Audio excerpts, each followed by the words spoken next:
So we're going to start a brand new study tonight, and I anticipate it to run for about 12 weeks, somewhere in there, give or take a week or so.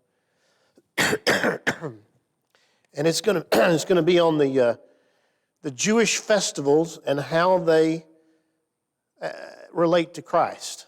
Do I want not right now? I don't.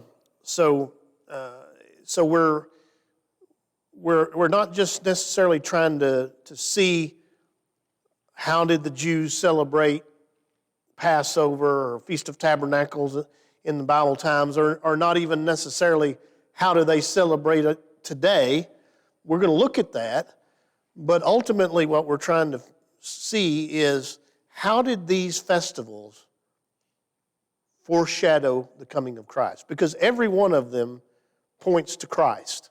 So that's ultimately what we're looking for in this. I'm not trying to convert you to Judaism or make you all Messianic Jews or anything like that. I'm more interested in us looking at these special days that God set forth in His Word and His law, and see how each one of them ultimately points to Jesus Christ and ultimately is fulfilled in Jesus Christ. So that's kind of where we're going with that. All right. So I killed 1,000 trees to bring you this study tonight. So there's several pieces. There's actually 3 different pieces of handouts that you should have picked up on your way in. One is your normal Bible study sheet, and as you can see, it's a little more extensive than I sometimes do on Wednesday night, but we'll try to move through it in a timely manner and get. I think we can cover it all tonight. Then I gave you a kind of an outline. This is actually taken from, and I hope I didn't break copyright laws in doing this, but maybe I'm okay. This is actually from one of my old seminary textbooks, but it's a neat little chart that kind of outlines each one of the festivals, when it took place, kind of what it celebrated, where you find it mandated in Scripture. So I think you'll find it helpful. And then the other thing is a handout on what we're talking about tonight, which is the Sabbath day. And you say, wait a minute, I thought we were going to talk about festivals. Well, really the Sabbath was kind of a festival in and of itself.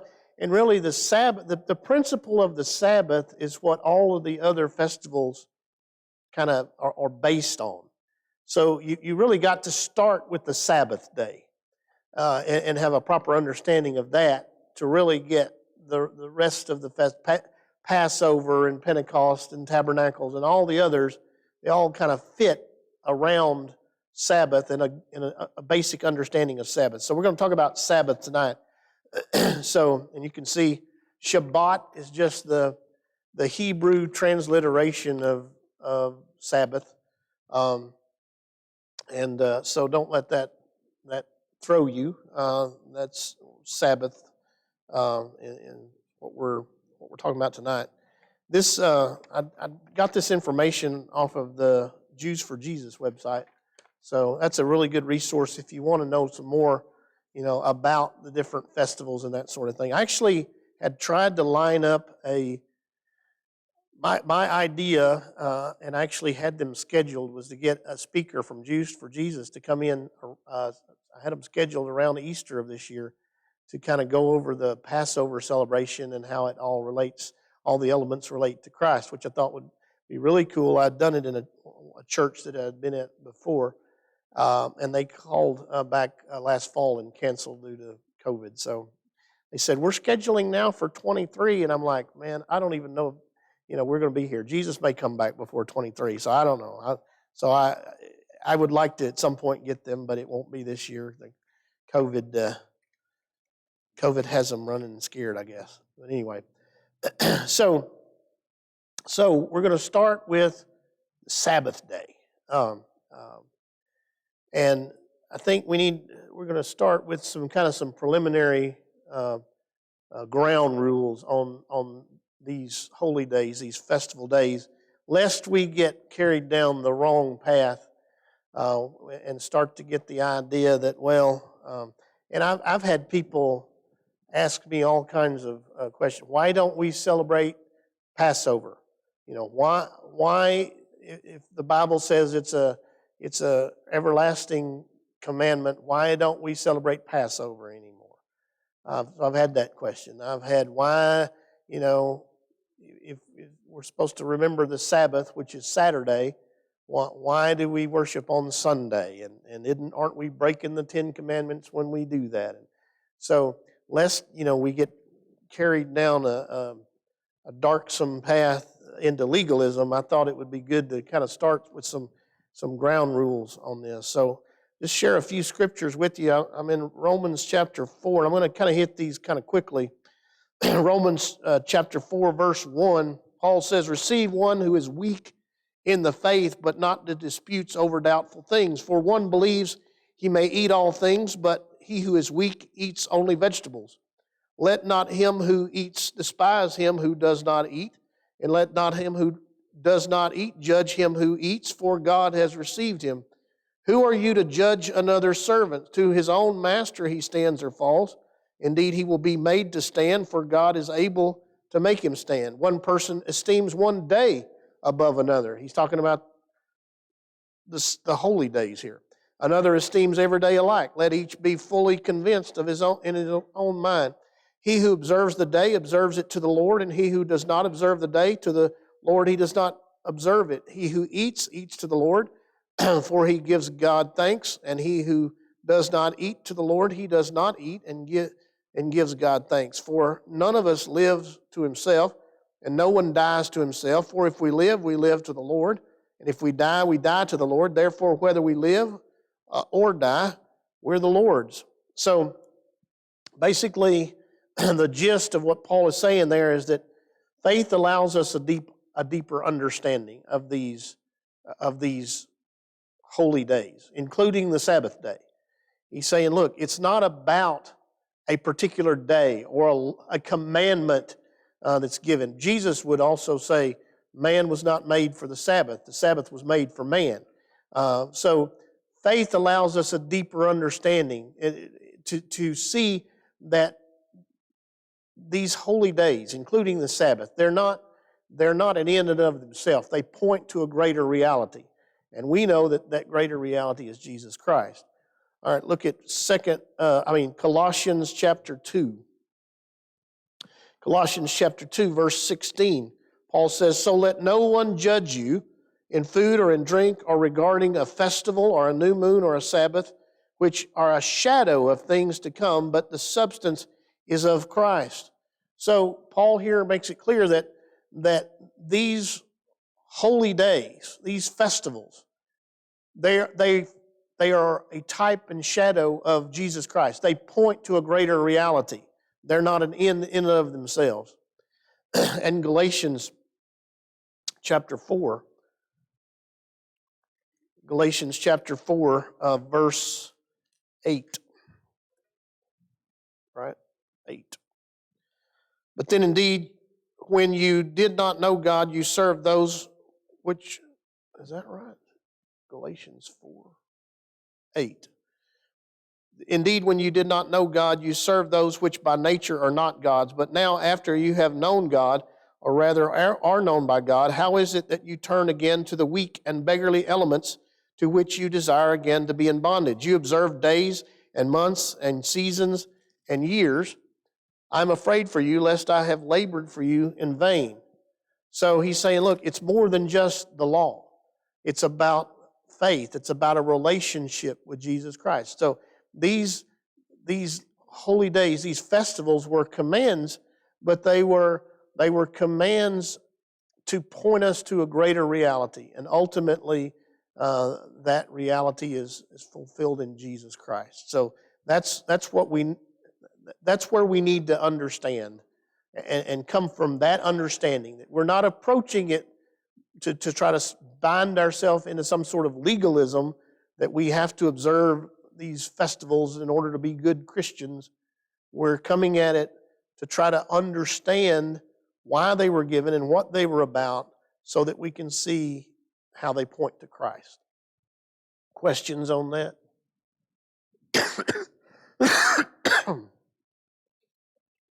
All right.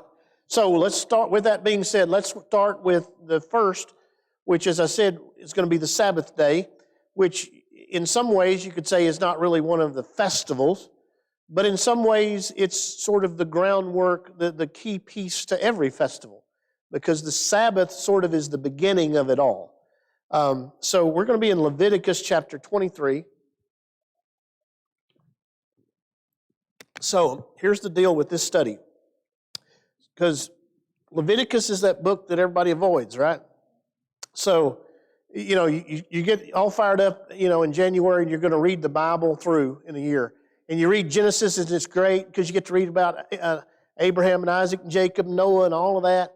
And then you get to Exodus, and you get Moses and the parting of the Red Sea and all that. And you get to Leviticus, and you go, oh. And then you just kind of skip over to the New Testament, and you start reading from there, right? Okay, for this study, Leviticus is going to be our friend. We're going to spend most of our time in Leviticus because it's Leviticus that where these festivals are prescribed. And I hope that by us studying a little bit in Leviticus, you won't hate Leviticus. That you'll actually find it very interesting. All of the festivals are in there. All of the prescriptions of the offerings, the burnt offerings and all that, the tabernacle and how it's laid out. There's a lot of interesting stuff. I know I'm a little bit of a Bible nerd, and I get that. So what interests me doesn't necessarily interest the masses, but there's some really neat stuff in there. And so I hope maybe we can whet your appetite just a little bit for the book of Leviticus. All right, so let's take a look. I'm in Leviticus chapter 23, and I'm going to begin with verse 1.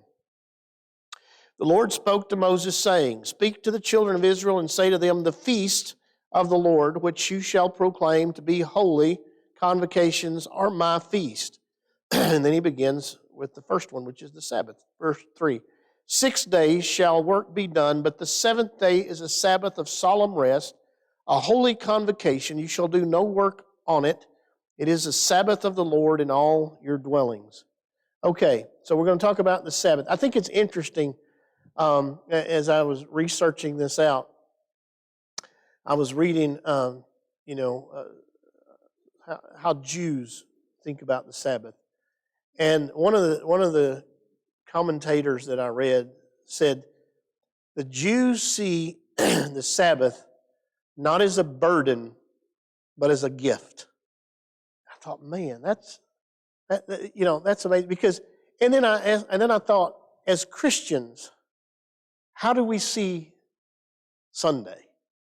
Do we see Sunday as a burden or a gift? Because I know some people that kind of see Sunday as a burden. Oh man, the fish are biting, but I guess we got to go to church. I've got responsibilities there. I'm teaching or I'm leading this or whatever.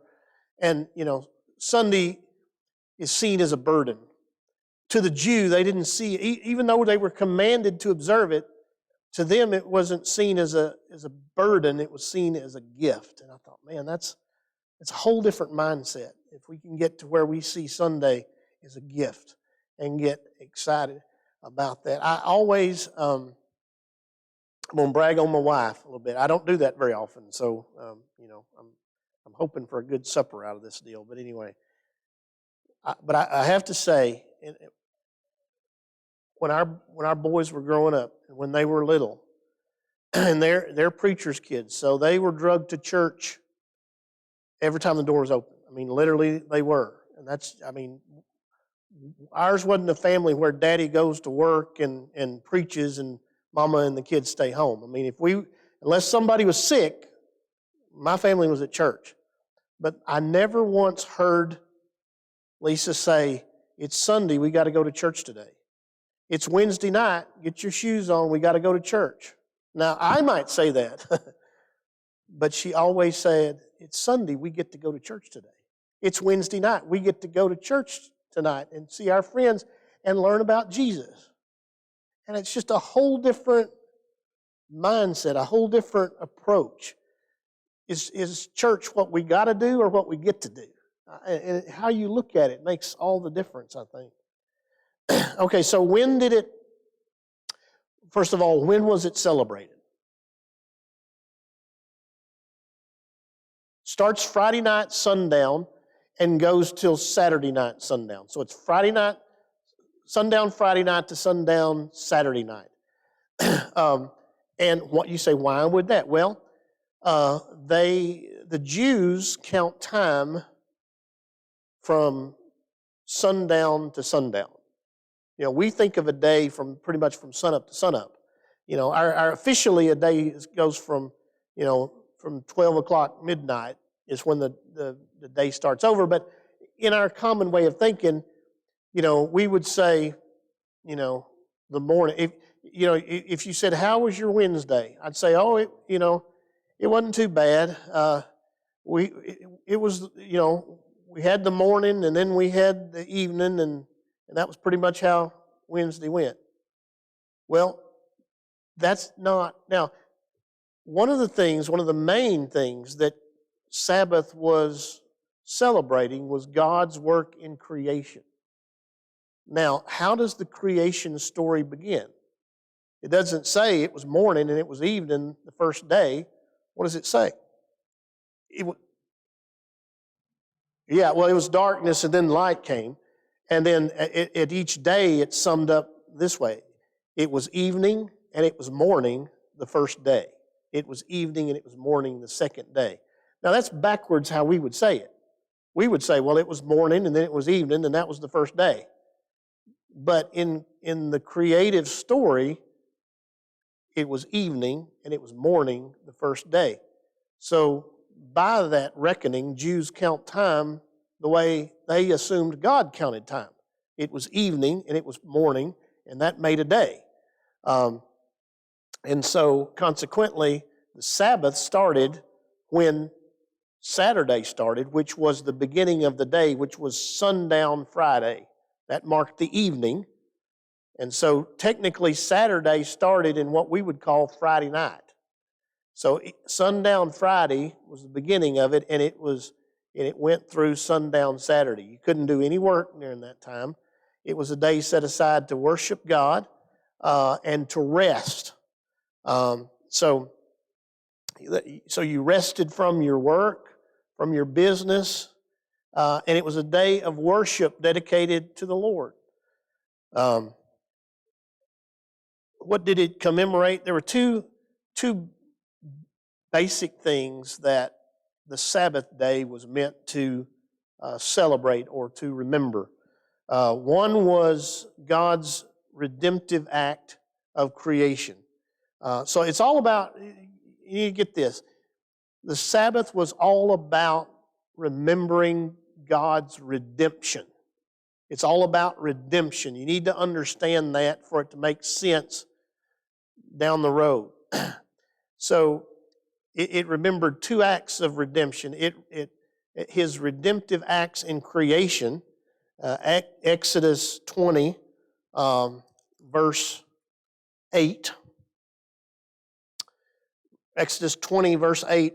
Remember the Sabbath day to keep it holy. 6 days you shall labor and do all your work, but the seventh day is the Sabbath of the Lord your God. In it you shall do no work, nor you, nor your son, nor your daughter, nor your male servant, nor your female servant, nor your cattle, nor your stranger who is within your gates. For in 6 days the Lord made the heavens and the earth, the sea and all that is in them, and rested the seventh day. Therefore the Lord blessed the Sabbath day and hallowed it. God's redemptive acts in creation, that's one thing that it marks. And the other is God's redemption from slavery in Egypt for Israel. And this is brought out in Deuteronomy chapter 5, verse 15.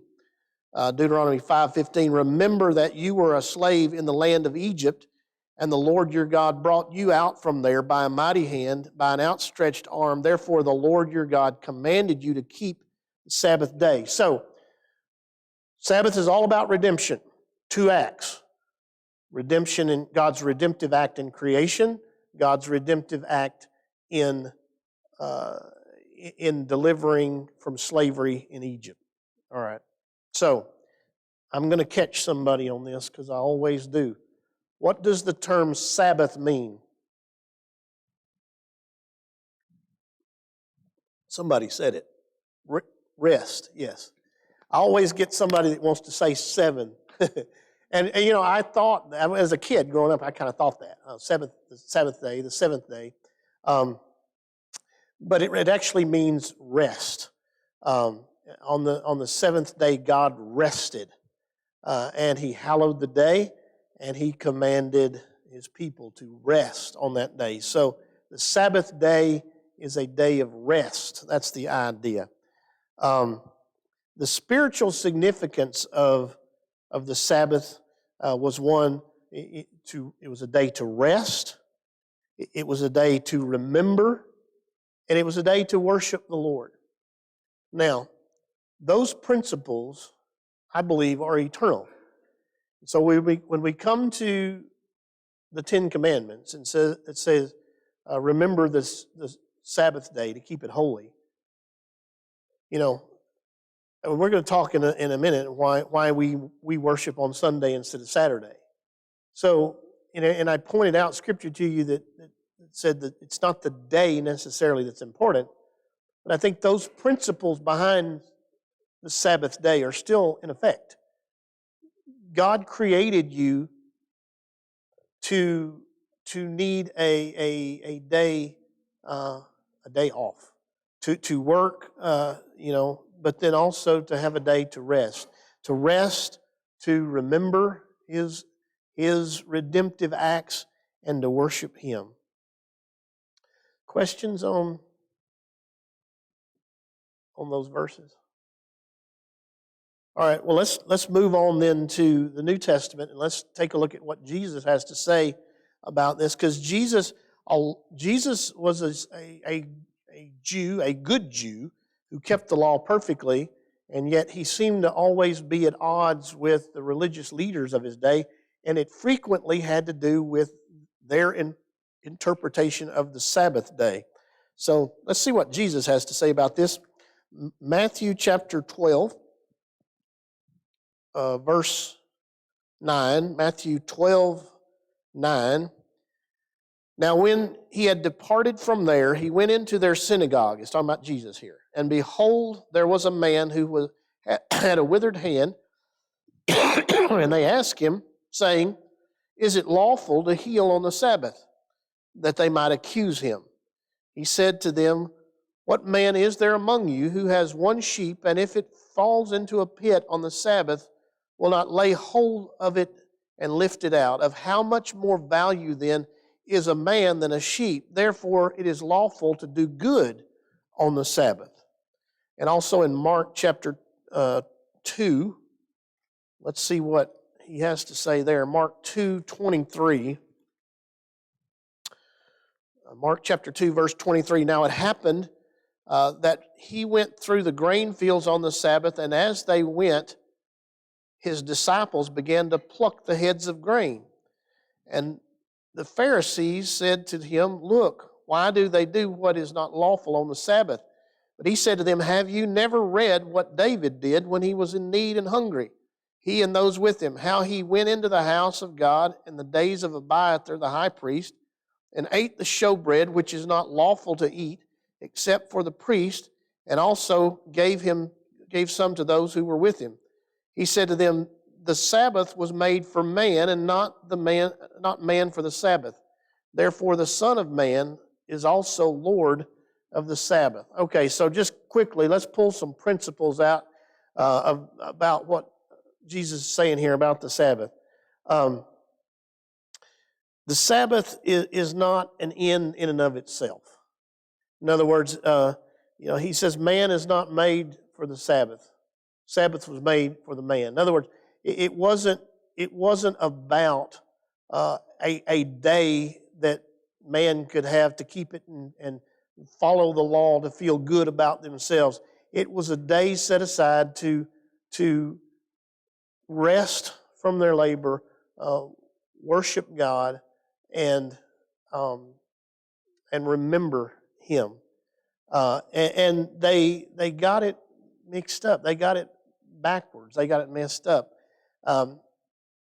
So when I was in seminary, I had a Hebrew class, and as a field trip, our class went to a Jewish synagogue service, which was really pretty interesting. I have to say, it was.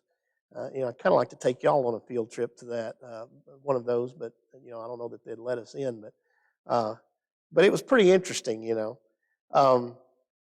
But so the guy was the little rabbi guy. He was going around explaining what all the things were, and of course I was about a 25-year-old cocky college kid that and I'm asking the rabbi different questions, and they had this little light that was burning. They don't have a baptistry, obviously, but they have an area at the front where they keep the Torah scrolls. That's kind of the center of their little worship area. And then over there, there's this little light bulb burning. It's just burning there. But you could tell it was kind of decorative and everything. And I was asking about that. And he goes, oh yeah, he said, that represents the eternal presence of God in our synagogue.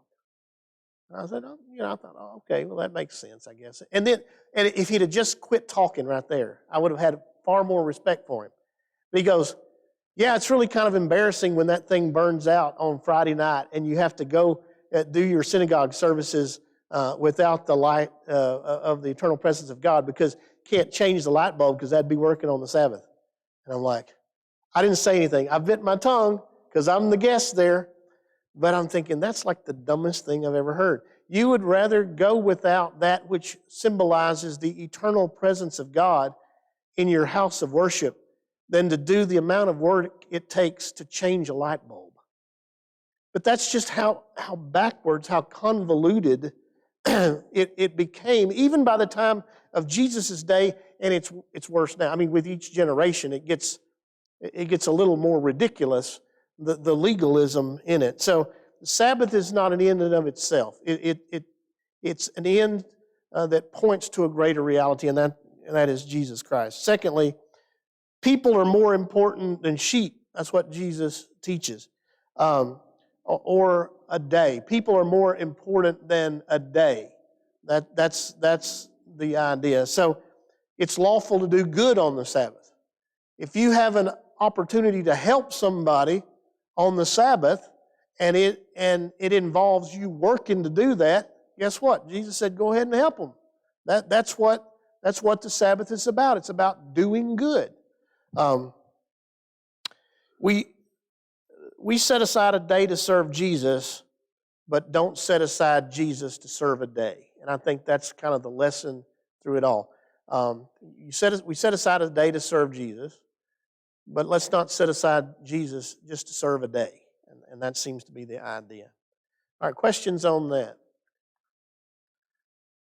All right, so how did we get from Saturday to Sunday? Because that's the question that I get a lot of times. Well, how, if we're commanded to keep the Sabbath and honestly, a lot of people, they're shocked when they find out the Sabbath is not Sunday. I've had people, the Sabbath, they'll call Sunday the Sabbath Day, Like, you do realize that the Sabbath is Saturday, right? Not Sunday. Oh, no, the Sabbath day is Sunday. No, it's not. We celebrate, we worship on Sunday, but it's not the Sabbath day. So how did we get from Saturday to Sunday? And I guess I should say this: there are groups that worship on Saturday, particularly the Seventh-day Adventist Church, I guess, or a group of Christians, or at least we might say a sect of Christianity that worships on Saturday. They're very legalistic.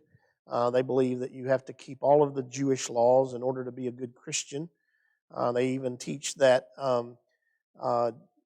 Jesus actually was going to come back once, and he found that people weren't keeping the Sabbath, so he just turned around and went back to heaven, and he's not coming back till we get it figured out and do it right.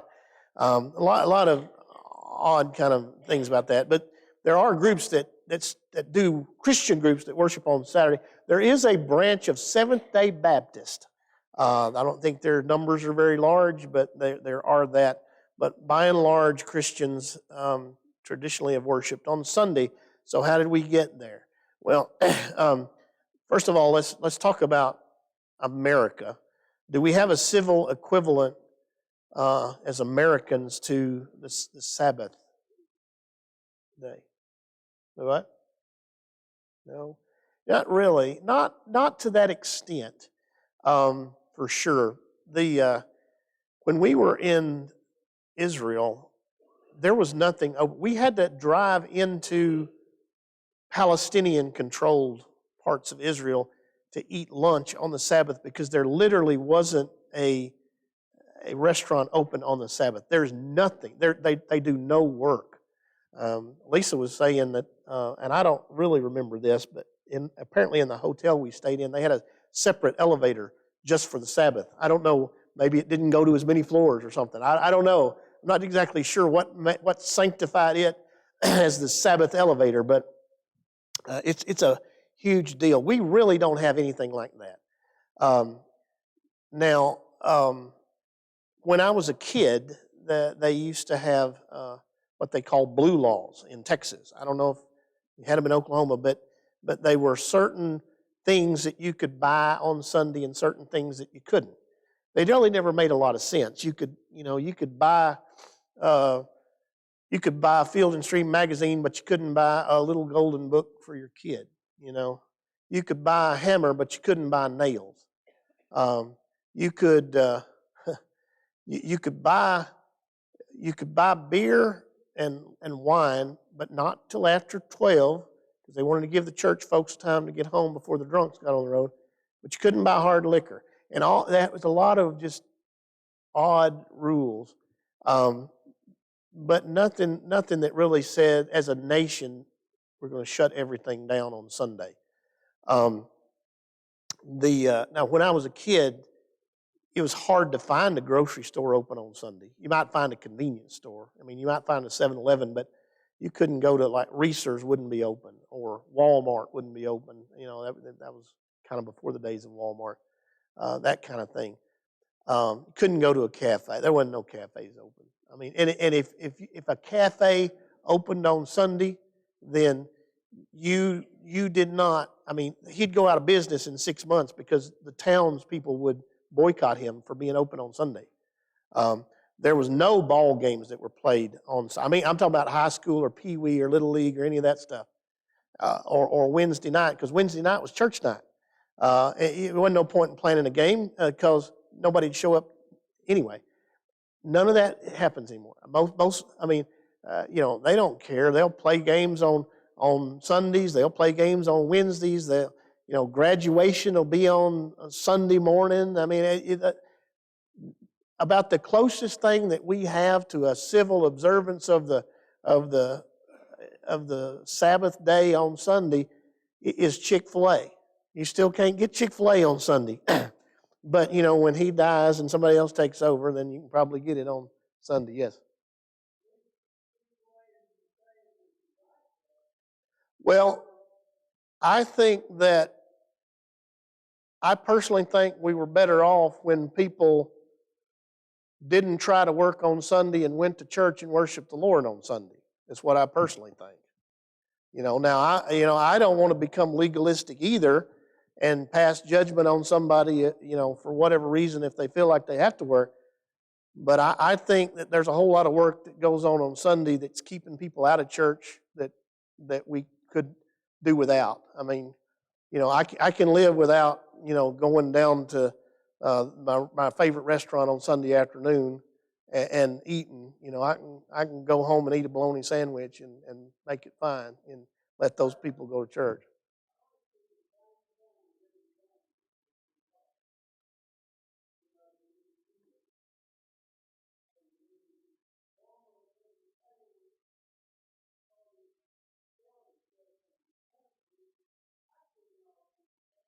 Yeah. Well, let me say this. Like I said, when I was a kid, no grocery stores were open on Sunday. No restaurants were open on Sunday. And you know what? People still had something to eat. they still had groceries. They still found something to eat. So, I mean, nobody starved to death because it was closed on Sunday. So, like I said, now now you're going to get me sounding like an old Southern Baptist preacher here in a minute. But yes, I think Sunday has gone the way of the world way too much. Yes, sir. Yeah,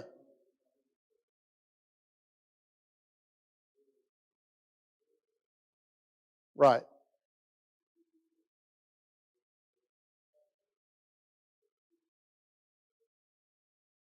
Right, sure, it absolutely was. And so you gave the Jews could worship on Saturday and the Christians could worship on Sunday, and you work the other 5 days of the week. And now Saturday and Sundays just become a time to party, it seems like. Unfortunately so. But, um, so that's kind of, I guess Sunday's the closest thing that we have to a civil equivalent, but really we don't. What about Christians? Do Christians have a civil equivalent? We should have. Yes, ma'am.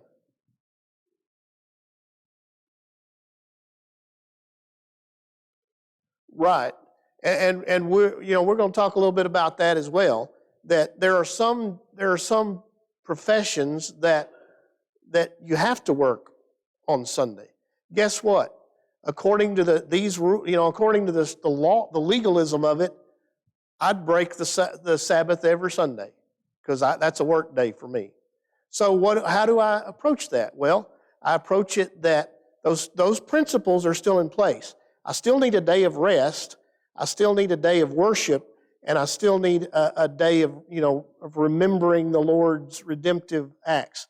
Now, for me, those can't be on the same day because I worship on Sunday, but I can't rest on Sunday because I'm the one leading it all. So I have to have another day. So that's why I try to be very protective of my other day off in the week so that I can get the rest part in. Because I heard one preacher say, if you continue to break the Sabbath will break you. And that's true. Man was not made to work 7 days a week. You can't hold up to it for indefinitely. It'll kill you. But you're right. I mean, there are some professions. A police officer. What if all the police officers took Sunday off? Well, we might be in trouble if we had a need on Sunday. So there are some people that have to work on Sunday, and we need those. I mean, those are positions that we need filled on Sunday. But the principles remain. You still need a time to worship the Lord, and you still need a time to rest. And if that can't be Sunday morning, maybe it's Sunday night. Maybe it's Wednesday night. Maybe you find a Saturday evening worship time. There are some churches that do a Saturday night service.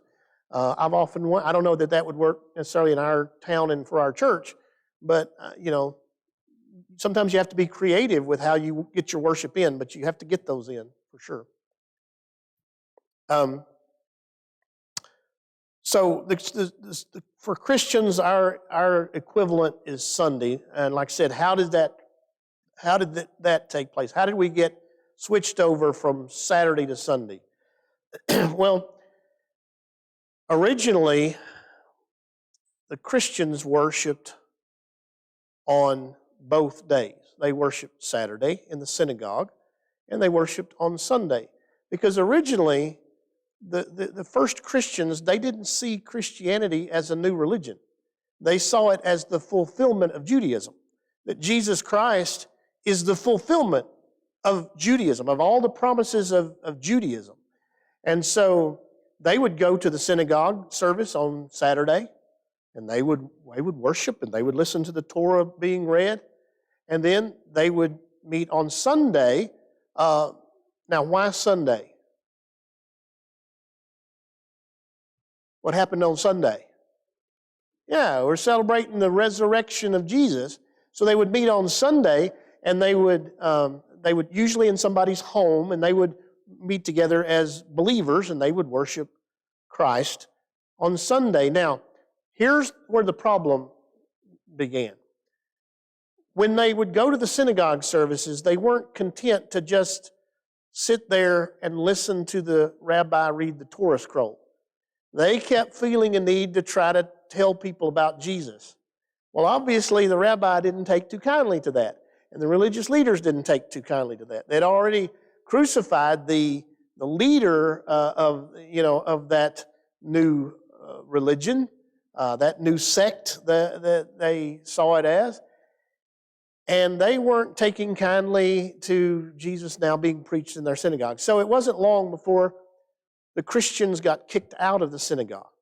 So all of their focus of their worship became on Sunday, and that's how we got to Sunday.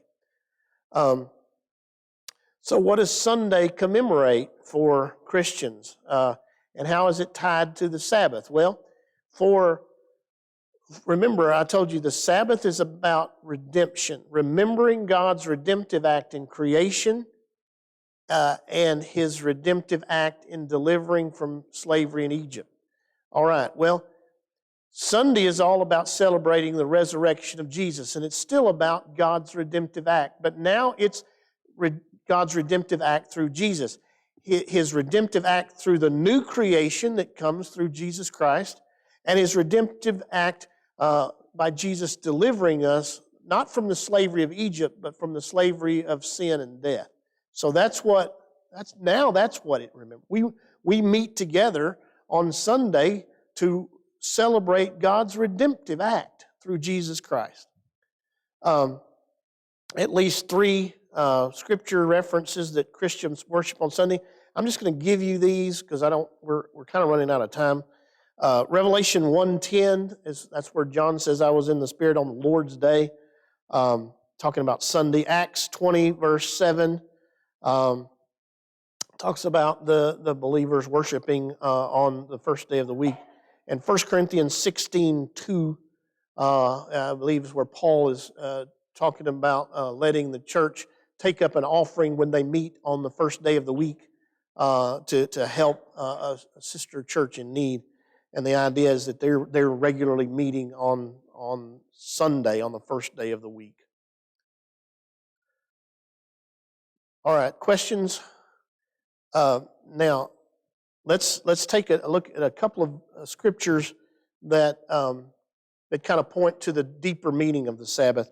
The first one I want us to look at is in Hebrews chapter 4, verse 1. Hebrews chapter 4, verse 1.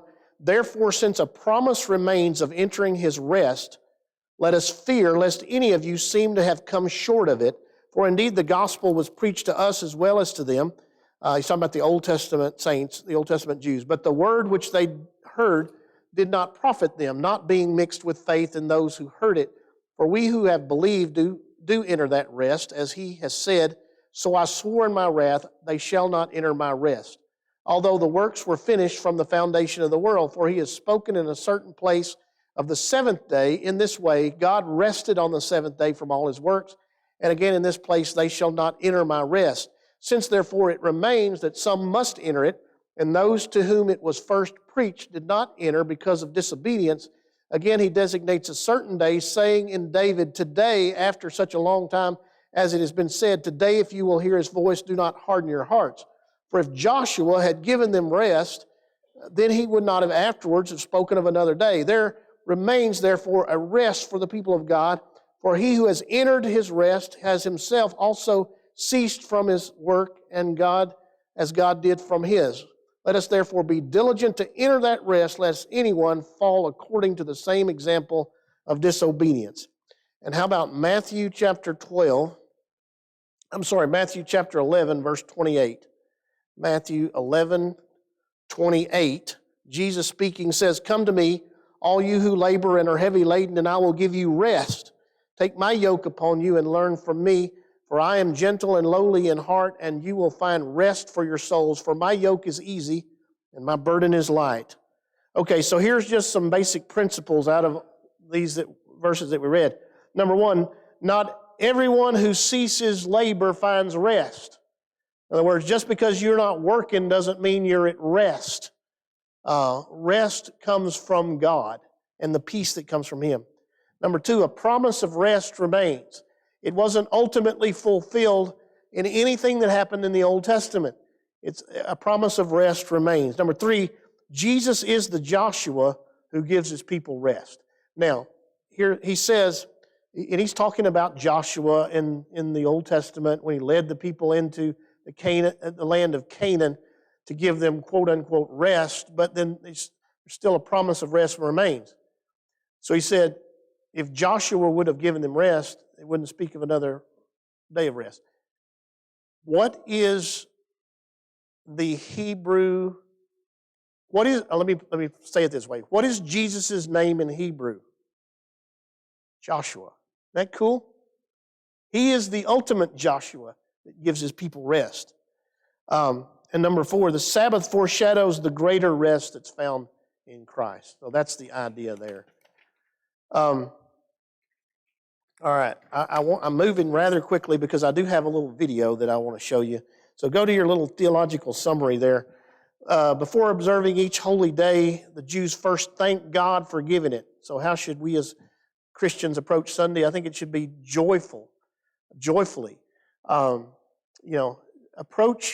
Approach Sunday as a gift, not as a burden or an obligation. Are we breaking the 4th commandment by not worshiping on Saturday? We hope not anyway. Well, why do we believe not? Well, I'm going to say no because we're keeping the principles of the Sabbath. The principles of the Sabbath are a day of rest, a day of worshiping the Lord, and a day of remembering Him. Now, if you're not doing those things, it doesn't matter whether you work or off on Sunday. You can break the Sabbath at the golf course. You can break it on the Bass Lake, or you can keep the Sabbath by worshiping on Wednesday night if you have a job where you have to work on Sunday. So I'm going to say no. Does it matter? Now here's a good question that we need to wrestle with a minute. Does it matter which day we set aside to worship God? Careful how you answer.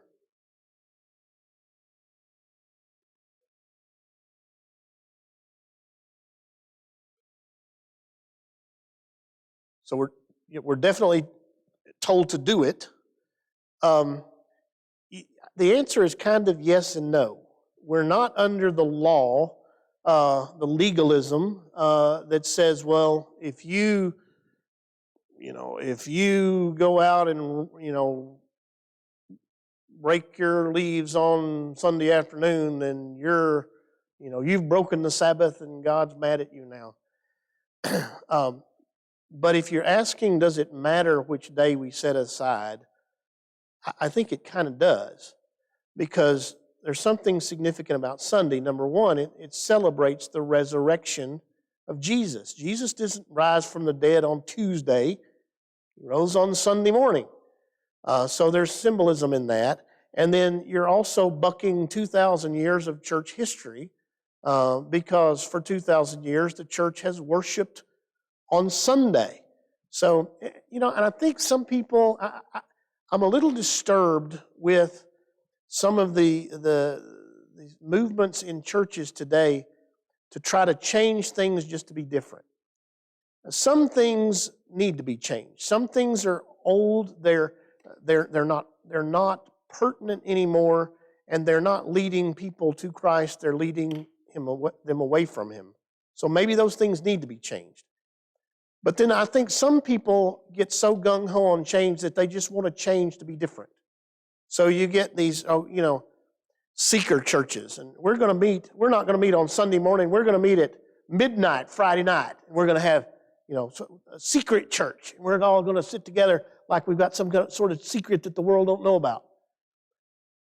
Why? I mean, for 2,000 years, the church has worshipped on Sunday. I don't think that that's a tradition that you buck lightly. Now, that being said, if for whatever reason you can't worship on Sunday, then you find when you can. You worship Saturday night, you worship Sunday night, you worship Wednesday night, you worship whenever you can. But there is something significant about Sunday. Yes?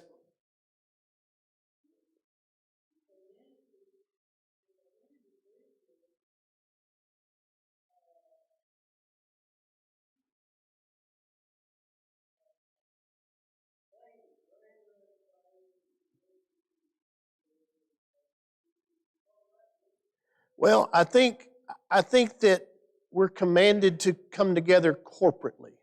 Forsake not the assembling of yourselves together.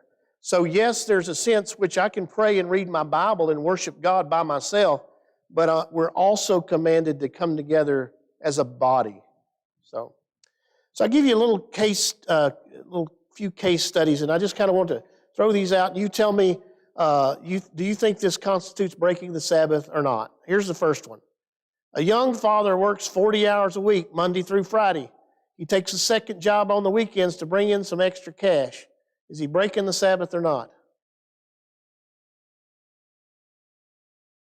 You gotta see how I worded the question. Because your first reaction is going to be, well, no, he's trying to help his family. But notice what I said here. He's a young father. He works 40 hours a week. Implied in that is that he should be able to make a living in 40 hours a week. If you can't make a living working 40 hours a week, there's a problem. There's something in your lifestyle that's taking all your money away. Because working 40 hours a week, you should have the money to buy food and pay your bills. And if you don't, then there's something fundamentally wrong with how your finances are structured. But what seems to be implied here is that young dad wants to take an extra job so he can get some extra money so he can have more toys, so he can have more trips, so he can do more fun things. And it's taking him away from his family, and it's taking him away from his Lord. And I've had this conversation with young men before. And I had a guy tell me, I said, man, because he just quit. He was coming to church. He was in church every time the door was open, and all of a sudden he was never in church. So me and Lisa went out to see him, and he's like, well, I'm working 7 days a week. I took this extra shift, and da-da-da-da-da-da-da. And I said, man, it's going to kill you. And he said, and this is what he said, I'm doing this for my family. To which I said, and we were friends. That may have killed the friendship. But anyway, I felt like I was close enough to him that I could say this. I said, you're not going to have a family left if you keep this up. About 6 months later, I think it was, his wife left him, took the kids, and moved off somewhere else. It'll kill you. You break the Sabbath long enough, and it'll break you.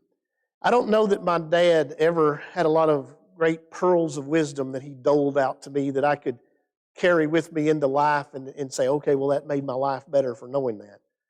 One of the things I do remember my dad saying, he said, son, if you can't make a living working 5 days a week, there ain't no use in trying to kill yourself working Saturday and Sunday.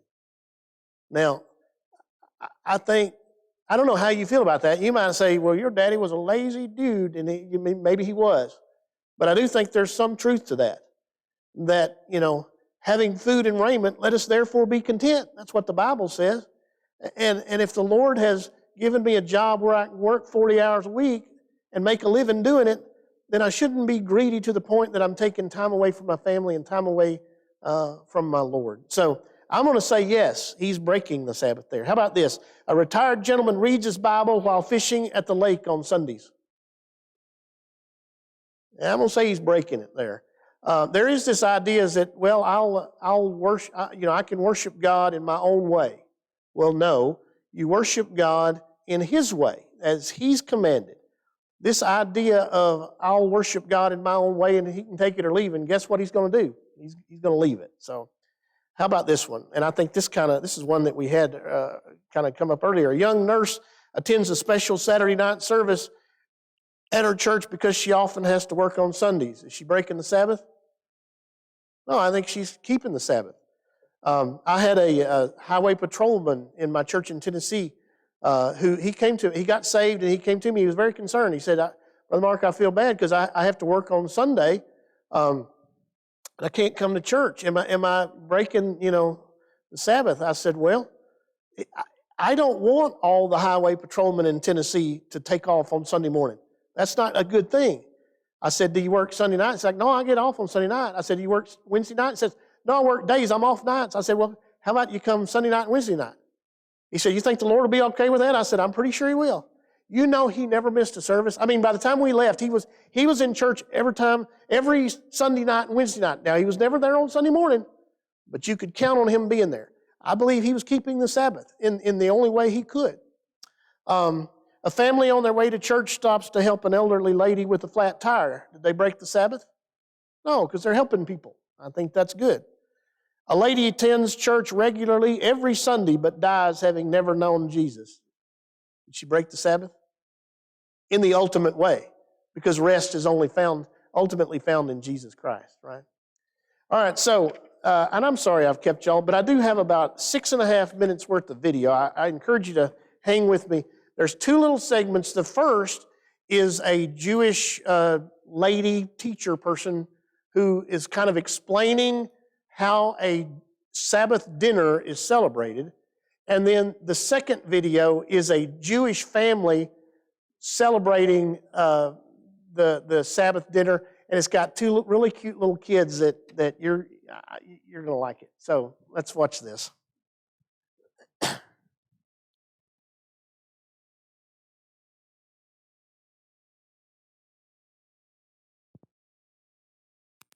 And we get all kinds of questions about Shabbat and how to do it. These are the things that you're going to need for Shabbat. You will need a tzedakah box, you will need candlesticks with candles in it, a kiddush cup with wine or juice in it, and challah with a cloth to cover it.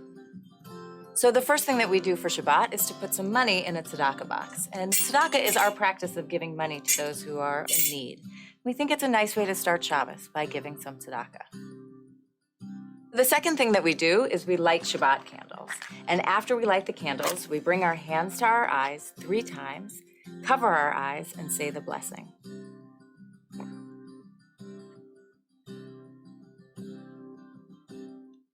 Baruch atah Adonai, Eloheinu melech haolam, asher kiddushanu b'mitzvotav, v'tzivanu lahadlik ner shel Shabbat. And as we uncover our eyes, Shabbat has begun. The next thing that we do is we say kiddush, which is the blessing over the fruit of the vine or the wine or grape juice that you have. And it's always good to have a prayer book with you so that you're sure that you're saying the words with intentionality. You're going to elevate your cup of wine or your grape juice, and there are 2 versions of kiddush. One is longer, one is shorter. So for now, we're going to use the shorter version for the sake of brevity. But if you look right here, you'll see a link, and if you go to that link, you can find the language and the words and the audio of the longer version as well. So raise our kiddush cup, and we say, Baruch atah Adonai, Eloheinu melech haolam, borei peri hagafen. The last thing that we do is we bless the challah. So you may notice that some people use 2 chalot or maybe use a little bit of salt, which is part of Jewish custom, but you're going to take the cover off, you're going to lift your challah up, and you're going to say the blessing, which is, Baruch atah Adonai, Eloheinu melech haolam, hamotzi lechem min haaretz. And then lots of people will say b'tei avon at the end. Now, some families are cutting families, some families are tearing families. It's kind of up to you to figure out what you want to be. And then we say Shabbat Shalom.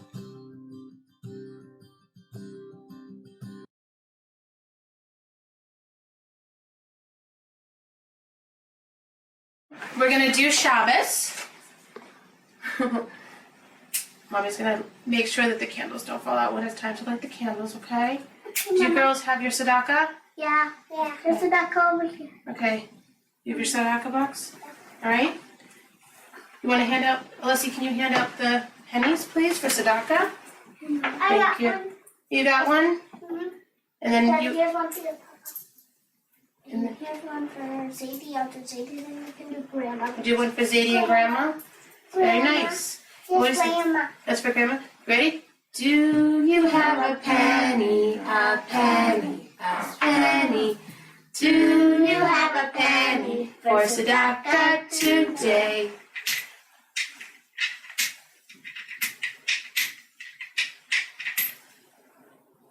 All right. Daddy, do you want a light? Can I help? Of course. Don't burn your fingers. Get a finger. All right, girls. Ready? Keelan, you ready? 1, 2, 3. Cover your eyes. Baruch atah Adonai Eloheinu melech haolam asher kiddushanu b'mitzvotav v'tzivanu l'hadru ner shel Shabbat. Great, girls. Who would like to do the blessing over the wine? Me. Oh, here's a kiss. You can actually each have your own. Okay. I got the big cup. Lucy, you have the special cup from Israel. I got the big cup. Yeah, this was made for me. It was me. I don't know how the flowers got in there. You ready? No? And then you gotta wait for the prayer, Probably please. put it in the middle. Ready? Baruch atah Adonai Eloheinu melech haolam borei pri hagafen. Take a sip and pass to Daddy, please. You can drink the whole thing.